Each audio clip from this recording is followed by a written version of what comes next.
This is Shred, and today we'll learn about the #1 biggest weakness plaguing guitarists. Now, I'll be honest, from the beginning, I was hyper-focused on scales. Days after learning the pentatonic box, I unleashed an arsenal of random licks at band practice. Ignoring the chords, I nuked song after song with ear-splitting nonsense. Soon after, I was kicked out of the band, replaced by a guitarist who actually knew his shit. Over the past 20 years of teaching guitar, I've noticed a fatal flaw holding guitarists back. While lead guitarists enjoy the limelight, it's actually rhythm guitarists that run the show. In this lesson, we'll study the chords from Metallica's Fade to Black. We'll also be looking at Black Sabbath's Paranoid and even learn a few 7th chords. The truth is, without chords, your songs are just pointless racket, causing listeners to reach for that skip button. Get my free scale Bible with the link below. If you're feeling stuck in your musical journey, just let me know and we'll get you back on track. Now, I want to begin by listening to an excerpt from Fade to Black that uses chord inversions. So here we are in Guitar Pro, and you can hear at the end of that phrase this beautiful A major over C sharp chord. Here's the tab right here.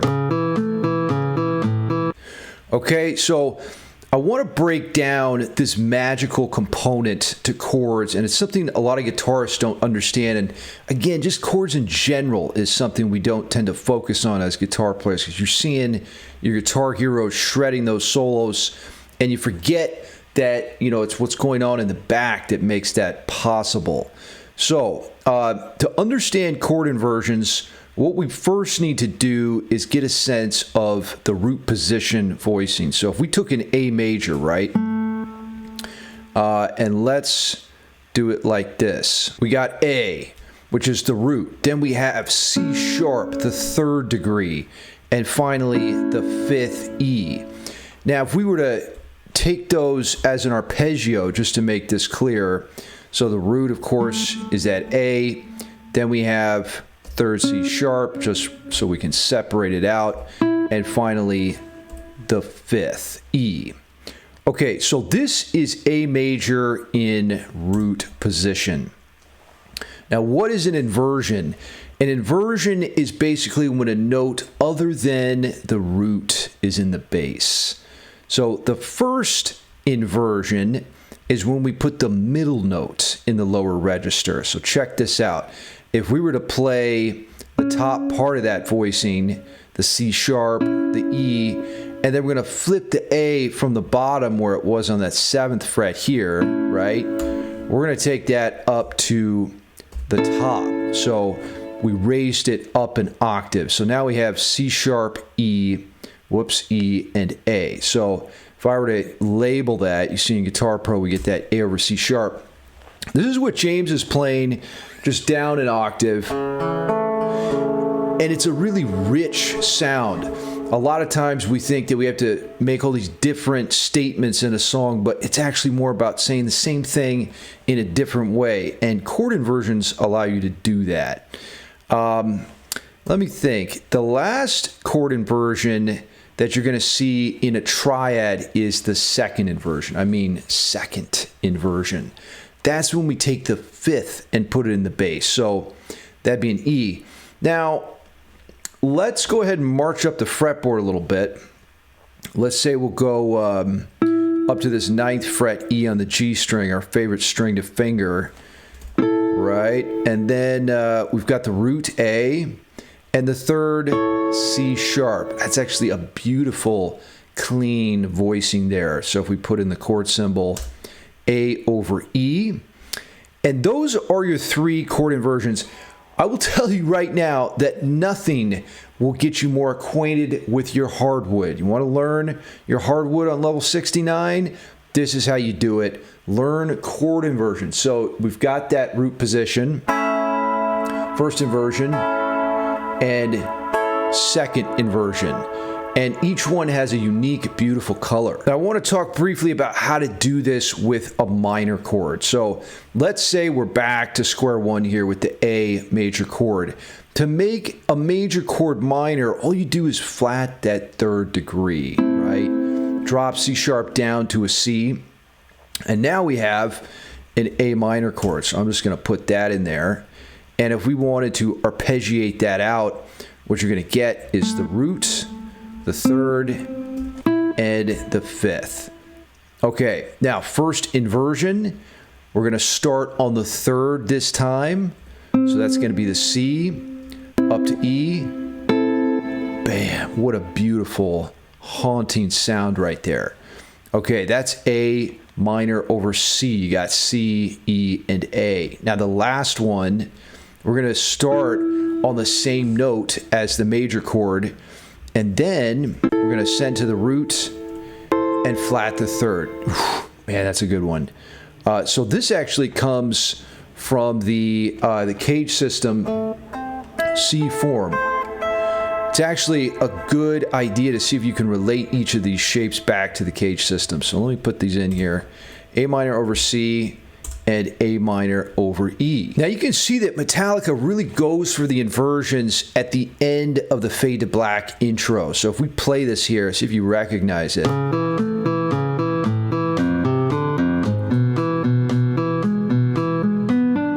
Yeah, boy, I don't even know if I got that 100% right, but that's pretty close. So it goes to this beautiful sort of D minor 7 over F, and then E over G sharp. And you know, they're probably not sitting here thinking, you know, I'm playing all these chord inversions. They're just thinking, this is creating a moment in the music. Next, I want to talk about how to use inversions in Black Sabbath's Paranoid.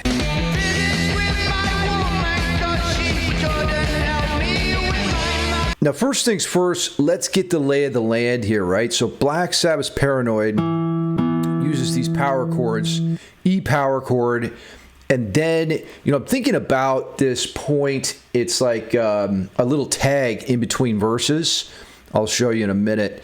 And it goes like this, and you go down to the C power chord. Actually, let's see, that's going to be a half note, and then we go up to D, and then back to E.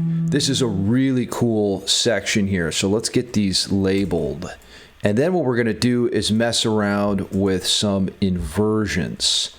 So what you can do to mix things up is rearrange these notes. For example, let's say you want to embellish that E5 chord and add a third in there. So you do it like this. There's the third on top, that G note, and that's just going to be regular E minor, okay? And then when we get to the next bar here, what we're actually going to do is use an inversion. So instead of moving down to the third fret, this is smooth. Check this out.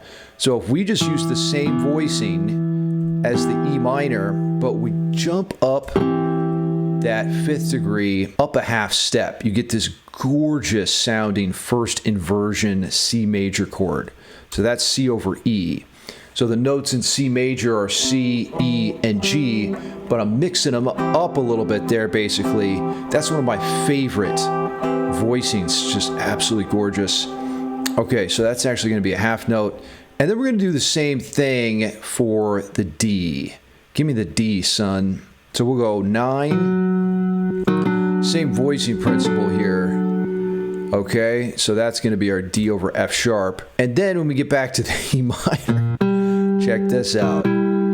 Bam! Gorgeous. So we can play that Black Sabbath tag in this different way. Why?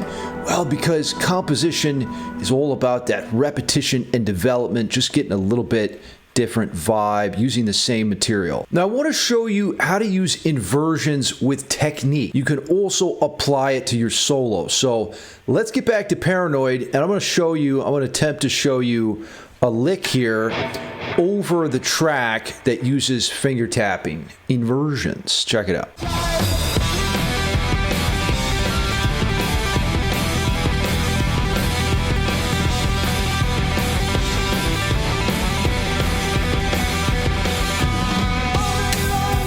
So hope you picked that up. On the first round, I did the straight up root position chords, which basically just imagine you're playing that power chord shape that we were doing, right? And then you're moving it down, but you're just tapping the 12th fret of the G string on top.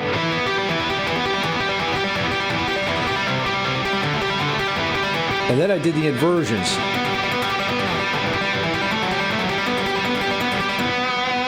Okay, so let's get into Guitar Pro and have a look. Okay, so here's the first lick. And it's at quite a clip here, whatever the tempo is here, 164. So 16th notes at 164. You may want to slow this down to get it going. So this is all the root position stuff. It's basically a power chord in the left hand, and you're just tapping the G string. Tap that G string with the with your bird finger of your right hand, right? Now, on the second line here is where the inversions come into play. Why is this an inversion? Well, we're thinking about E minor is the chord that we're outlining. So E minor is E, G, and B. And here, instead of starting with the root, we've got this 5th B, and then it comes down to the 3rd G. So it's really a first inversion E minor chord. And then I basically follow that same principle with the other chords. So here with the C over E, you can see right there we've got G and E, and then the tapping the G. So there isn't even a C in here.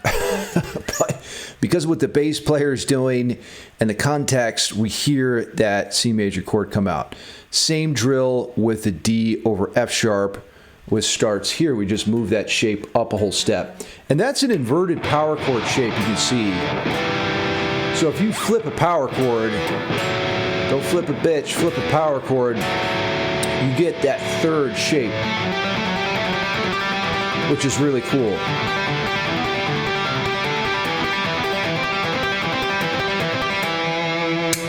Now, I want to talk about an extremely powerful way to work on your chord inversions. We're going to look at Pink Floyd's Comfortably Numb.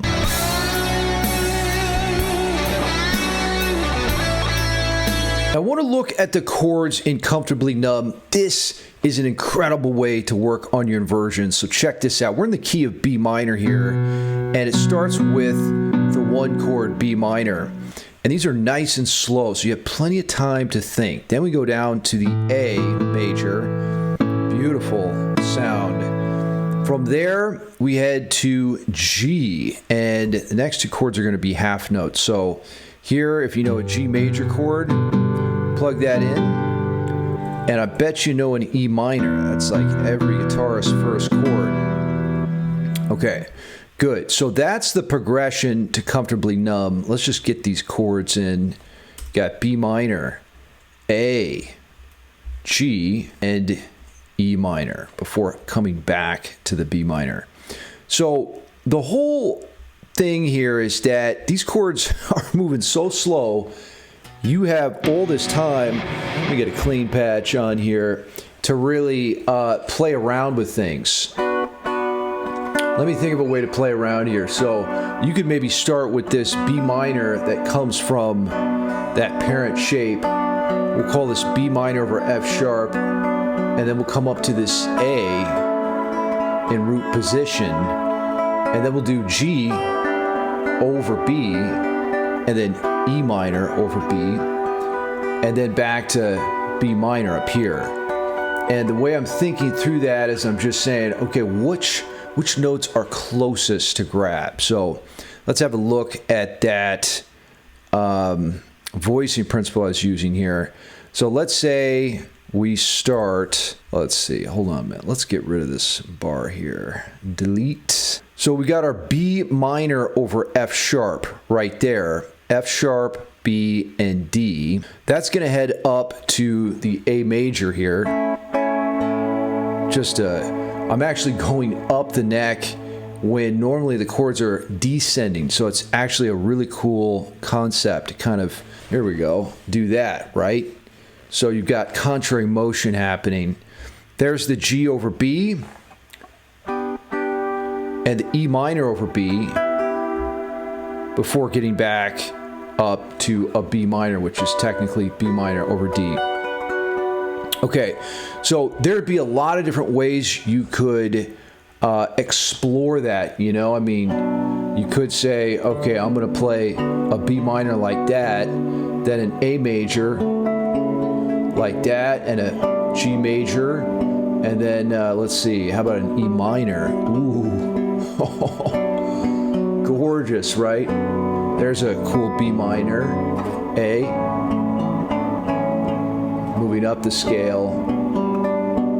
Okay, so those are chord inversions applied to Comfortably Numb. Practice them over that song because, like I said, it's slow AF. Now, in this segment, we're going to talk about seventh chords using the jazz standard Autumn Leaves. The falling leaves. Now, I want to break down what a seventh chord is. It's nothing to be scared of, and it's actually pretty simple once you get the hang of it. So what we're going to do is I'm going to write out an A minor scale here, and I want to show you, or maybe remind you, exactly how chords are made. So if we type in here, this is the A minor scale. Basically, when you make a chord, all you're doing is playing every other note of the scale. So you got the root, you skip the next one, you play the third, skip the next one or the fourth degree, and you play the fifth degree. So if we put together a chord based on that minor scale, what you're going to get is an A, then you're going to get a C and an E, right? Wait a minute. That's not right. We've got 5, 3, 2. There we go. Okay, so there's our minor triad. We did this earlier, but now it's an octave down. So from here, to make it a seventh, all you have to do is add one extra note. So we did the root, the third, the fifth, skip the next note, and the seventh. That's the note we need to add, and that's a G. So if we just put in the open G string there, we're good. We got it. So that chord right there is A minor 7. And for some reason, Guitar Pro doesn't know that. So that is the first chord in Autumn Leaves. And Autumn Leaves, probably most of you guys don't give a fuck about jazz, but it's the one standard that sort of everybody seems to know, and it's got all of the seventh chords you need. So there's our minor 7 chord. Now, let's talk about how you get a major 7th chord. Or actually, you know, we're just going to do dominant 7th chord. That's going to be the easiest. Let's just bring this minor scale over. And to make a minor scale major, we just basically change a couple things. So we're going to make that 3rd major. Let's see, what else? We're going to make that 6th major and the 7th major. So now we have a major scale. Okay, let's get that in there. A major scale. And now we're going to build a chord based on those notes. So here we go. We got the root. And then we're going to skip the next note, right? And select the 3rd. Good. So that'd be the 4th fret on the A string. Now, we're going to go for a 5th. So skip that note. There's our 5th. Boom. And finally, we have the 7th. So that's the 5th. Don't play the 6th, the 7th. And actually, what we're going to do here is flat the 7 to get this as a dominant 7th chord. That's a nice, easy 7th chord shape because it's just a G string open. If we wanted to play A major 7, it'd be kind of this gnarly stretch voicing to get to the first fret on the G string. But I just wanted to demonstrate how 7th chords are constructed there. So there's A7. Now, once you have a basic conceptual understanding of how those 7th chords work, then you can start to play a song and wrap your head around it. So the Autumn Leaves progression, how does that go? This is the classic 2-5-1. If you learn this progression, you basically know every jazz standard. Maybe not quite, but pretty much, because we're going to use all of the primary chord qualities that are used in jazz music. And of course, you could use these chords in non-jazz music, and they are.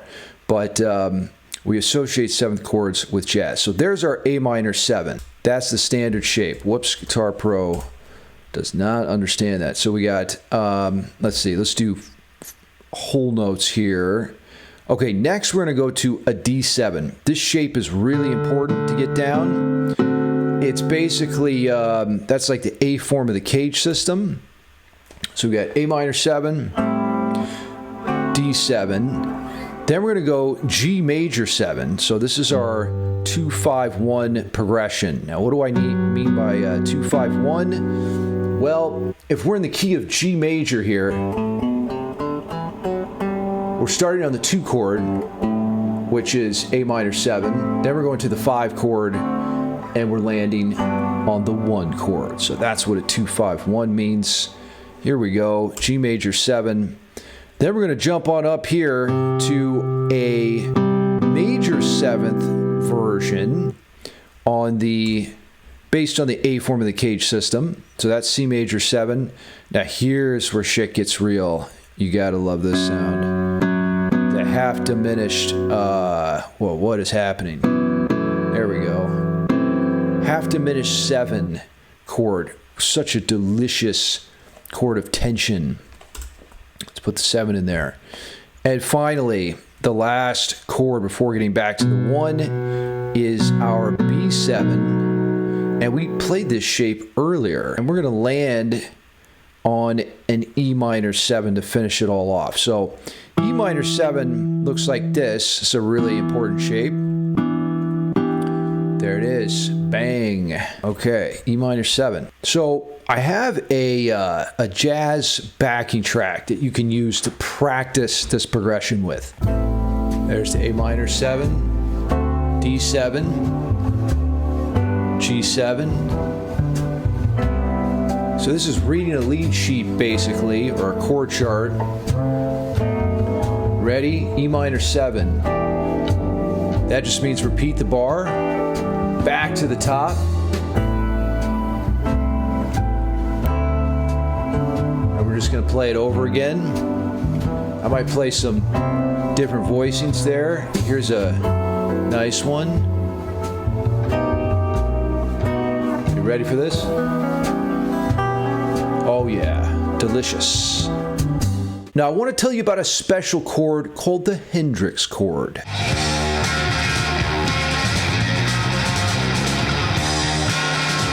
So what is the Hendrix Chord? Well, it's a chord that Jimi Hendrix borrowed from jazz, basically, and he used it in a rock context. So it starts with the root, has this incredible bite to it. Then you play the 3rd, G sharp. We're going to add the 7th, D, the interval of introspection, and here it is. This is what gives it that classic snarl. We're going to drop the minor 3rd. So basically, we have 2 thirds, a major 3rd and a minor 3rd. And it's that clash that really makes the chord pop. So this is E7 sharp 9. That's what the Hendrix Chord is. So we're going to put that in there. Hendrix Chord. All right. Now, Purple Haze is the song that it's used in, and you can see this is the passage. Bang, there's the chord, bang. He just hits it over and over again, and it's such a delicious bite. So if you're interested in exploring this topic of what's called altered dominance, that's what the Hendrix Chord is part of. There's a few varieties you can look at.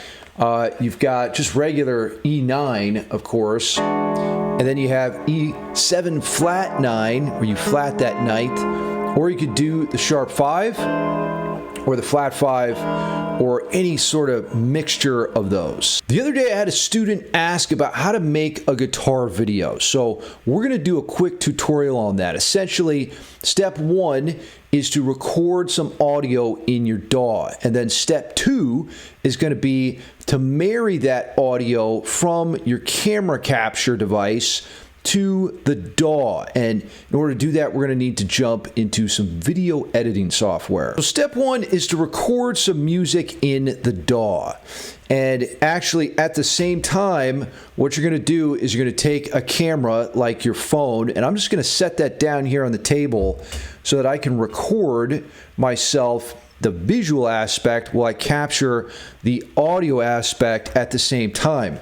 So I'm going to use Iron Man by Black Sabbath, and we're going to arm a track here. So let's see. Let's go to guitar 1.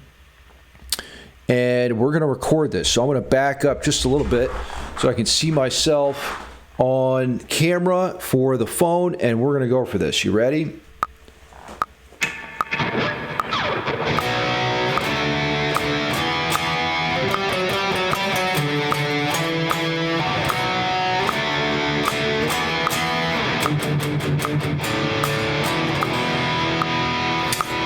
Okay, cool. So we got that. I'm going to push stop on my camera. And now what I'm going to do is export this audio. So let's see, we're starting at bar 50. Let's say we're ending at bar 55. So I'm going to bounce that. That's Command B in Logic. Logic already has the bar numbers down. We'll call this guitar video. Okay, I'm going to bounce that to my desktop. And then what I'm going to do is drop the file from the phone to my computer. So you can airdrop, right? Use the airdrop feature here. And so that's what I'm going to do. Drop to my computer. And you'll see that's coming up. Good. Okay, so we've got that file. Now put both your files in a folder here and open your editing software. I'm in Final Cut Pro here. And so step 1, you are going to, let's start with the video file. So I'm going to drag that in. And what you want to do is just maximize the volume here so you can more easily line up the DAW audio. So then we're going to pull in the DAW audio and we're going to match it up with the camera. So we got to find when we started here. Okay, so it's right there. And let's see. Let's move the audio up there.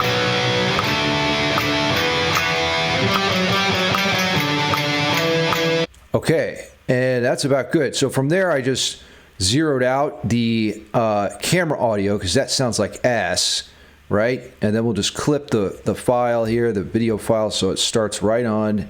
I might even do a little fade in here to make it easier on the ears.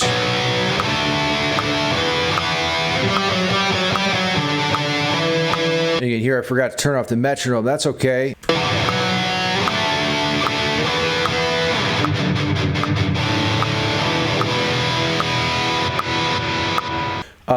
But that's the process. So now you get that really DAW quality audio married to your camera. It's actually you doing it. You're not miming or anything like that. And try it out for your next song. For those of you in my Modern Guitar Mastery class, here's your homework. I want an original song, 30 seconds of music, using root, first, and second inversions. So this is going to be all about using those different chord voicings to make a killer song. And the last thing I want to add here is that we're still doing our quizzing on the website. So let me just walk you through that real quick. So if you head over to musictheory.net and you go to chord identification, be working on these just to keep your chops sharp, right? So you can do the visual aspect of this. So it's asking me, you know, what is E, G, and B? Well, that happens to be a minor triad. And then if you head back down to, let's see, chord ear training. So this is where it tests your ears, right? So what chord was that? Well, that was an augmented triad. What chord is that? Well, that was a major seventh.